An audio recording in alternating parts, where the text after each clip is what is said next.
So we are busy driving here on a Chamonix farm. Bernard is busy showing me in the safari truck all kinds of things on the farm. And Bernard, just tell me, where are you going to take me today? First of all, I'm going to go show you the game reserve. We've got about 150 hectare game reserve here on Chamonix estate. Some of the accommodation up in the mountain, and then afterwards we're going to go down to the wine cellar. Great, exciting stuff.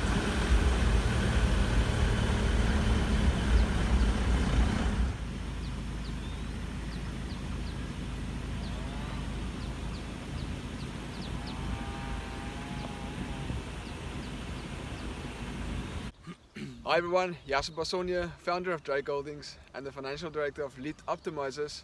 Welcome to my show again.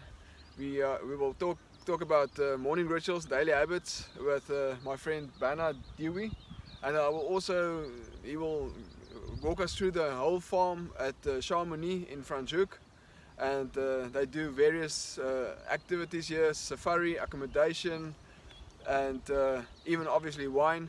So Bernard, thank you for joining me. Thank you. It's really an honor to talk to you today. It's a pleasure. And we are at the accommodation, so tell us what you do. First of all, I'm the sales and marketing manager here on the estate. But the nice thing about Chamonix is that we've got all these accommodation on the farm. We can host about 42 people on all the accommodation. We've got a private game reserve of about 150 hectares. We do daily private game drives with wine tasting, and then the other part is the wine. So we've got quite a big setup, and it's quite nice to see everything around it, how it involves, and my part is just to market mostly the wine side, and I do help with the accommodation and the game drive. The accommodation, you've got a variety of various cottages. We will just now we will do the morning rituals and daily habits interview at the waterfall cottage, which is very nice. I've stayed there as well, and right now we're at the dam here. So just give us a few, because we've got a variety of different locations, almost want to say, for your accommodation. Yes, we do. We've got here on the lake, we call it the Lake Lodge.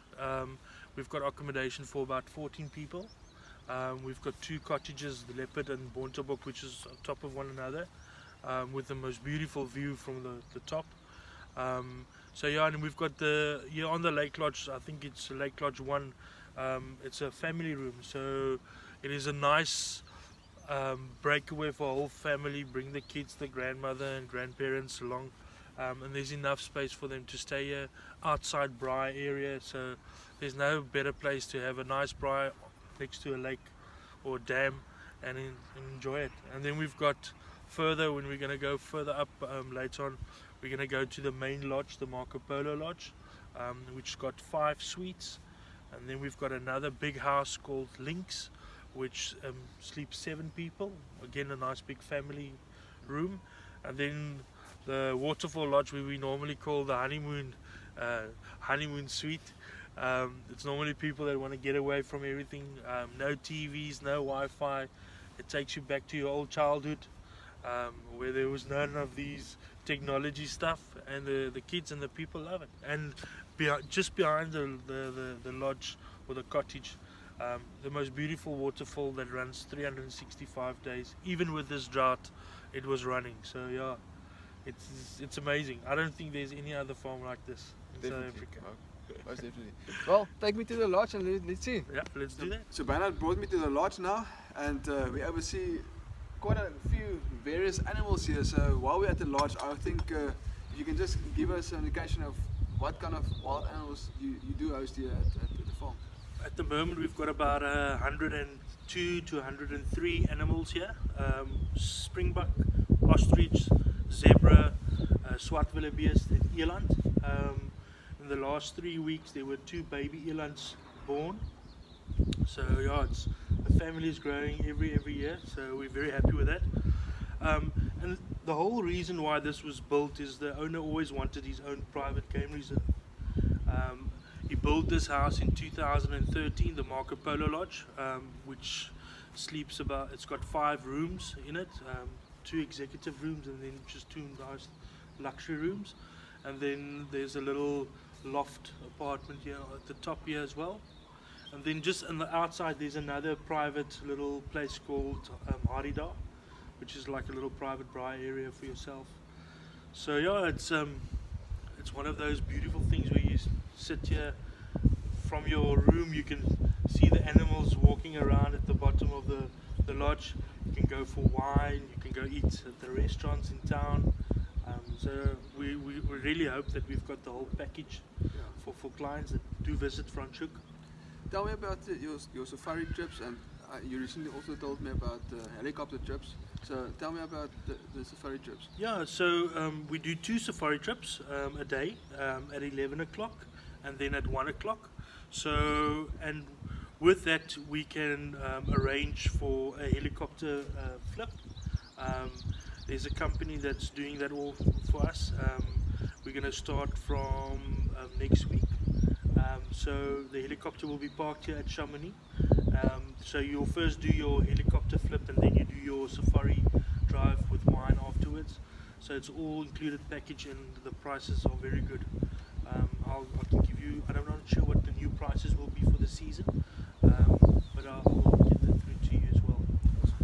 Yeah, and if you just want to do a safari trip on your own with the family and the kids, people that stay at the lodge gets a better rate. So we always try to give that little bit extra for the clients that visit us. And we think with the game drive and the helicopter and the wine tasting, it shows that we care about our customers. Right, so now we're sitting here at the Waterfall Lodge, at the beautiful waterfall coming from natural water, as far as I know, from the mountain. And we're going to start doing the morning rituals and daily habits. And Bernard actually told me he's very excited, telling me about the new habit that he started forming for himself. So tell me about that. Yeah, so my wife always moaned that she has to make the child breakfast in the morning, and I used to always sleep a little bit later. So now I have changed my life a little bit by waking up at 5 o'clock or 10 past 5 with her, and then we make breakfast together. So make a little bit of breakfast together, sit on the stoep, have a cup of coffee, chat a little bit, and then from there on I start normally to be at work early. I like to be at work early. So I try to be at work around about 7. So, and then from 7 to 8 is normally, I call it my quiet time. So I can sit here, no phones ringing, plan my whole day, go through some of the clients that I want to see, do my emails. Because at 8 o'clock normally when everybody gets to the office, it's crazy time. So that is one of, and I must say that in the mornings when you stand up earlier as well, it's almost like your mind gives you that more of thinking.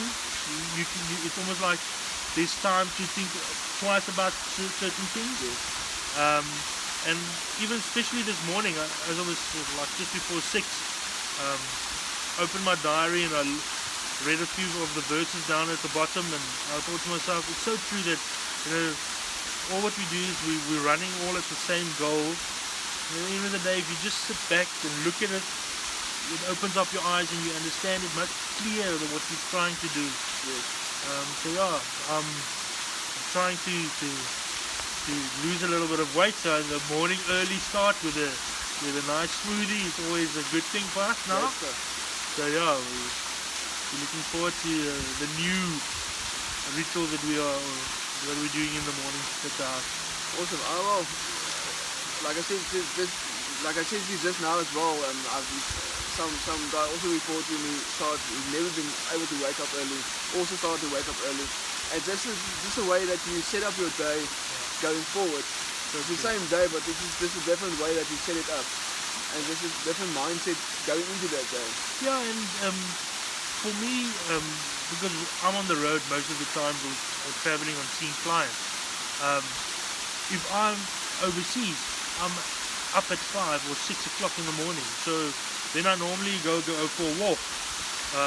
walk in the one direction the one day, or walk in another direction the next day, and your mind takes in so much new things and places that you never would have seen. I was now in Berlin, and the one day I was walking down the street, and I would have never seen that shop or that wine shop, and there went to go see the client, and we got a wines listed. So it opens up your mind, and you can learn everything. You learn every day something more as well.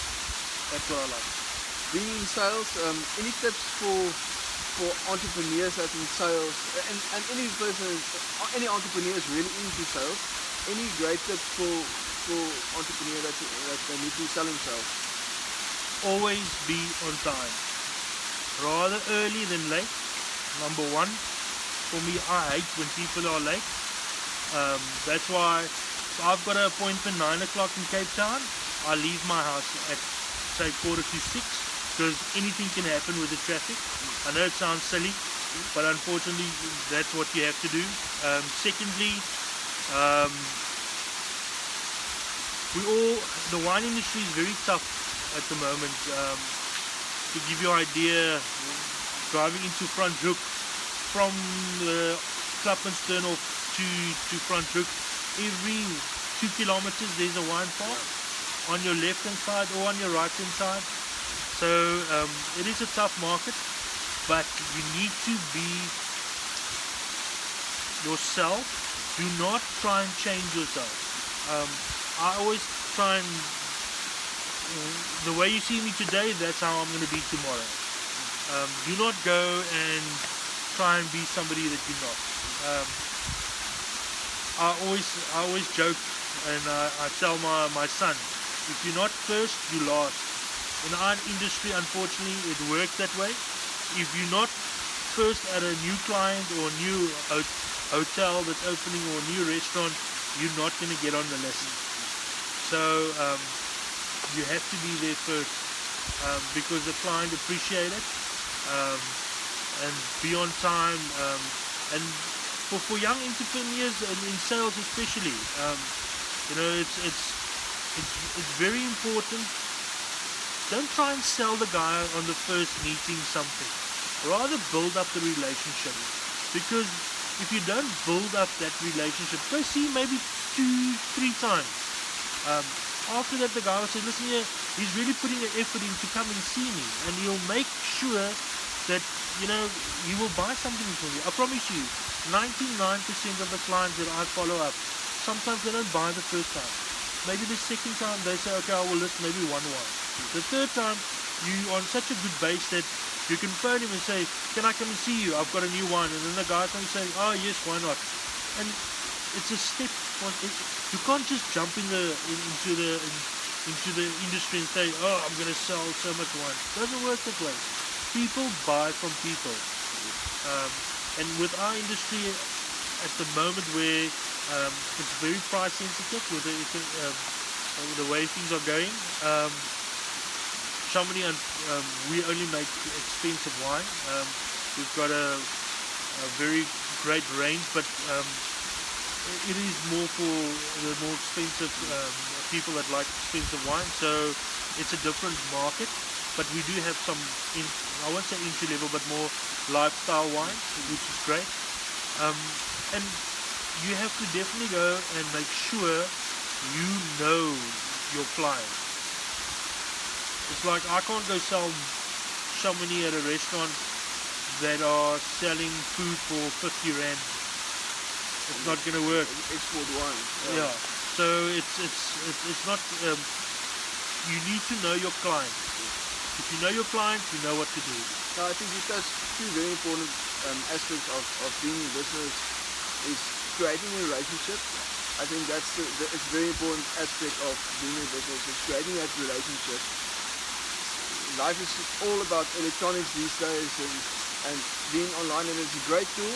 I mean, we also chat now and again online and stuff, but being in your face, in the presence of your customer is where you want to be, and also being consistent. And I think that's basically adding value. Yeah. Adding value is the other real. And winning point? What I've realized is that if you can tell a client something about his own product or something about his restaurant, that he maybe posted or he won this award, it makes, so what you're doing, you're studying your client. Yeah, and show interest into your client. 100%. So if you show interest in my client, in me, I'm going to show interest in you. Yeah.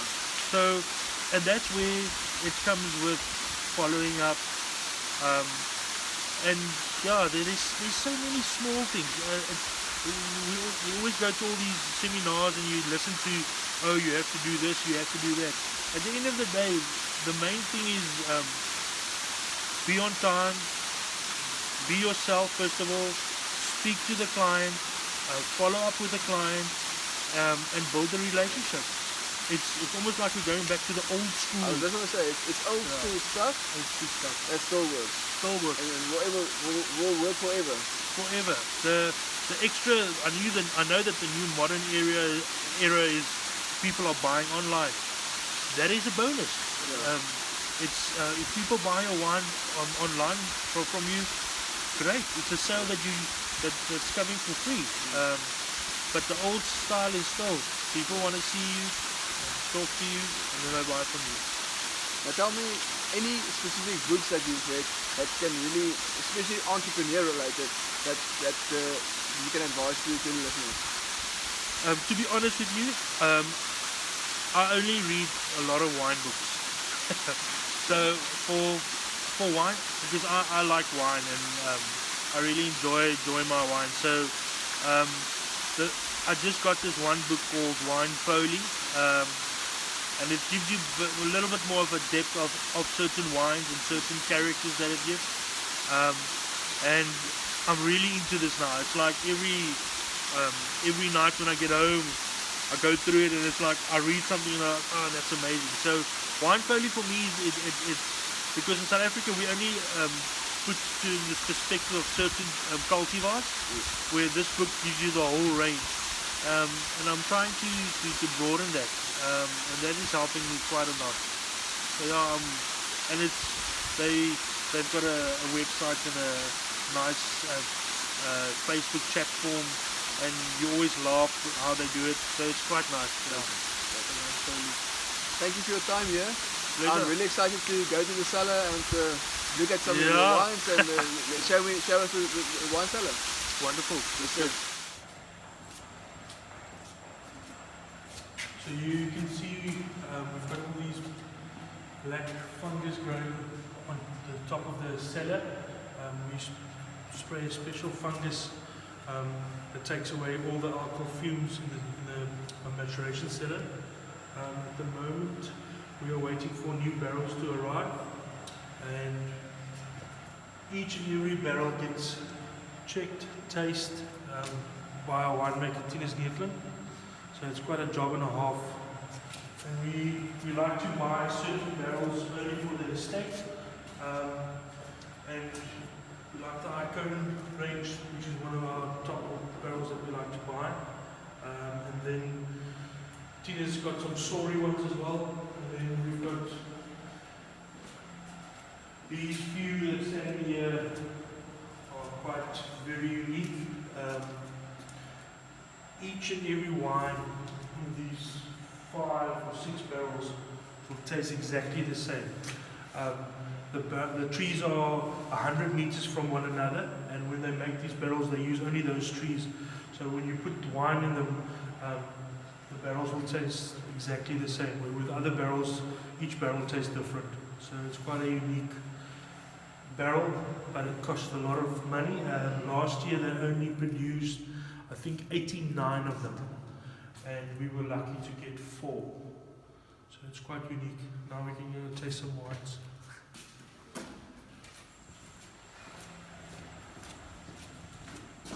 So thank you for your quick cellar tour, and thank you for the glass of wine. Cheers. It's a pleasure. Cheers. It was really great spending the morning with you at Chamonix, and we're sitting here at the private cellar. The cellar was built in 1991 but finished only in 1994. It's the first underground cellar in South Africa. And the the owner built this for himself, but he doesn't really come and taste wine, so we use this as our little private tasting. And when Either way. yeah, and when we do some blend, when the winemaker Tinus do some blendings, we normally sit here and we taste with Tinus through some of the wines, which is great.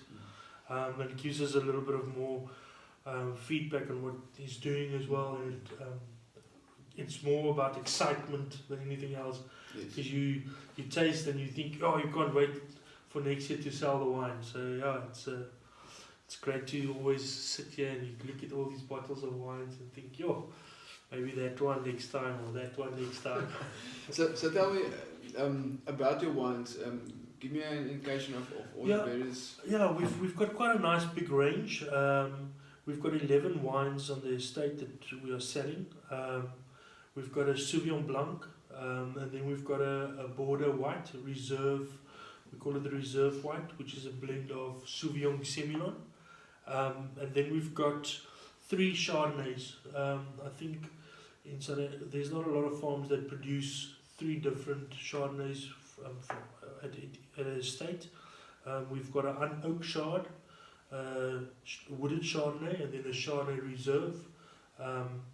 Then we've got a Pinotage, Cabernet Franc, and then we've got 2 Pinot Noirs, the Feldspar, which is more the easier drinking style, and then the Pinot Noir Reserve that we are tasting now, which is one of our flagship wines. And then we've got the Troika, which is a Bordeaux blend, which is another flagship wine of ours. So a lot of people ask us how many flagship wines you've got. Each of our wines are quite unique. To make wine in Franschhoek is quite tricky because of the climate. We're very high up, like when I was driving, it's from 250 meters to about 650 meters above sea level, so it's quite high. And it's very good for Chardonnay and for Pinot Noir. And on the whites, Chardonnay is our flagship, but on the reds, it's definitely the Pinot Noir and the Cabernet, the Troika Bordeaux blend. So yeah. Great. Thank you very much, and thank you for your time today. It's a pleasure. And cheers on that. Yeah.